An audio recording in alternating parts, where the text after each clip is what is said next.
ألحظ عيون أقصد القلب أم سحر أباح بنا ما لم تبحه القنا السمر. رمت بسهام كالقضاء مصيبة وولت ولا وتر عليها ولا وزر. عجبت لقلب في يهوى أخاقلا ويحفظ عهد من خليقته الغدر، ويشجع في الهيجا وفي خوضها الردى، ويغلبه طرف وفي جفنه فتر.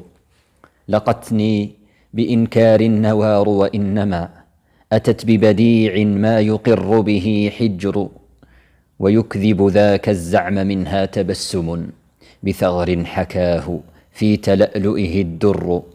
وعين متى ما تلقى عيني أعقبت بلبي وجسمي فوق ما تعقب الخمر.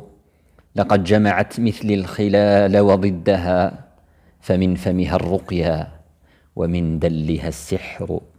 ومن قولها إن جد صحو لسامع، ومنه إذا لان الغواية والسكر.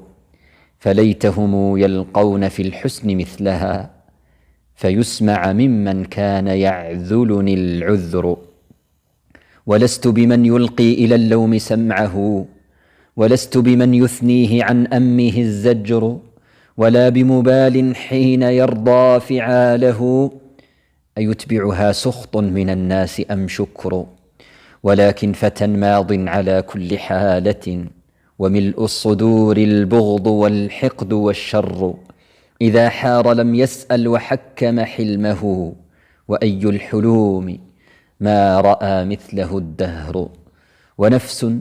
ونفس له لا شيء إلا مصغر لديها، كأن الخلق من دونها صفر.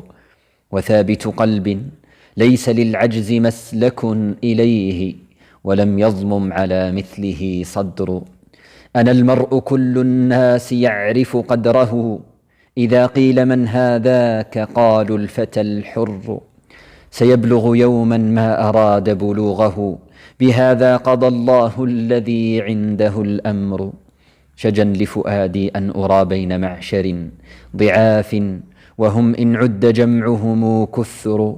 إذا غلبوا دانوا وإن ظلموا رضوا، وإن يقدروا يوما على بعضهم ضروا. وإن يغصبوا لم يستثاروا لحقهم، وإن تؤتهم من بعض ما لهم سر. أعاذلتي إني سيوردني الردى، طلابي وقول النفس ما هكذا الدهر. ذريني وما لم تستطع الناس فعله، أحاوله حتى يحوي الجسد القبر. فإن نلته أبقيت مجدا مخلدا، وإلا فذنبي أنه قصر العمر.